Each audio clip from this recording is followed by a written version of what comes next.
Putin को लेकर एक बड़ी जानकारी है कि जल्द ही ईरान दौरे पर जा सकते हैं पुतिन। रूसी राष्ट्रपति का ईरान दौरा जल्द। जी हां, चीन नॉर्थ कोरिया के बाद ईरान जाएंगे पुतिन और अमेरिका के खिलाफ पुतिन की घेरेबंदी लगातार चल रही है, तो पुतिन अब ईरान जाएंगे, इससे जुड़ी बड़ी जानकारी सामने आ रही है। और अब आपको कुछ तस्वीरें हम दिखाने जा रहे हैं जिससे समझ में आता है कि पुतिन हाल में किस तरह अमेरिका विरोधी देशों को एकजुट करने की कवायद कर रहे हैं। और इस कड़ी में पहले पुतिन ने चीन का दौरा किया, फिर रूसी राष्ट्रपति उत्तर कोरिया पहुंचे, इसके बाद अमेरिका के ट्रेड पार्टनर वियतनाम भी गए और अब चर्चा है कि पुतिन जल्द ईरान का दौरा भी कर सकते हैं। ऐसे में संकेत साफ है, इशारा साफ है पुतिन का कि वो अपने साथी देशों को एकजुट कर रहे हैं और यह भी मैसेज देने की कोशिश कर रहे हैं कि उन्हें अलग थलग करने की जो कोशिश थी अमेरिका की, वो नाकाम साबित हो रही है। तो अमेरिका के दुश्मन पुतिन के दोस्त, जी हां, कम से कम इस दौरे से तो यही लग रहा है। खबर क्या है, सबसे पहले वो देखिए। रूसी राष्ट्रपति पुतिन का जल्द होगा ईरान दौरा, प्रभाव, इसका असर क्या पड़ेगा? यूएस के खिलाफ आक्रामक घेराबंदी। जी हां, यूएस विरोधी देशों को एकजुट करने की अपनी योजना को वो धार देंगे।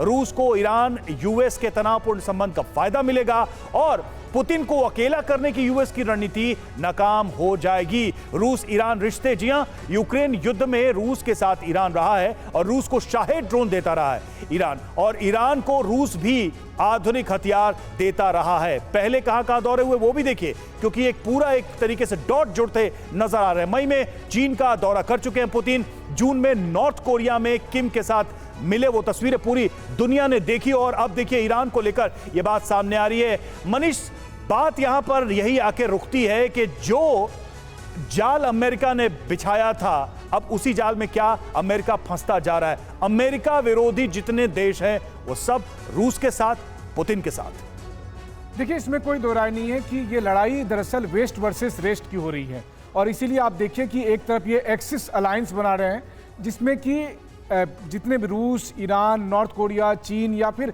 कुछ और देश जो अमेरिका को अपना दुश्मन मानते हैं, उन सब की एंट्री हो रही है। और कमोबेश अगर देखें तो क्रेमलिन ने जिस तरीके से इन सब का के साथ एक रणनीतिक साझेदारी की है, वो अब जमीन पर दिखाई दे भी रहा है। और अमेरिका हर तरफ से घिरा हुआ है। अगर आप जितने भी फ्रंट को देख लें, रूस यूक्रेन का फ्रंट देख लें, मिडिल ईस्ट का फ्रंट देख लें, ताइवान का फ्रंट देख लें या कोरियन पेनिनसुला का फ्रंट देख लें, इन सब जगह पर रूस एक अलग इनविंसिबल ताकत के तौर पर है। वहीं दूसरी तरफ अमेरिका के ऊपर दबाव है। अब देखना होगा कि अमेरिका इसको कैसे डील कर सकता है, क्योंकि ये हमें नहीं भूलना चाहिए कि अमेरिका के पास जितने हथियार बनाने की क्षमता है, उसी के तहत अमेरिका को खुद की भी रक्षा करनी है और अपने सहयोगी देशों की भी रक्षा करनी है। बिल्कुल बिल्कुल। और देखिए, आप समझते हैं कि यूएस के खिलाफ पुतिन का ये चक्रव्यूह है क्या, ये पूरी की पूरी योजना क्या नजर आती है? तो ईरान के साथ भी बड़े समझौते कर सकते हैं पुतिन। पहली बात तो ये, उत्तर कोरिया, वियतनाम के बाद रक्षा समझौते संभव हैं और कॉम्प्रिहेंसिव रणनीतिक समझौते हो सकते हैं। कॉम्प्रिहेंसिव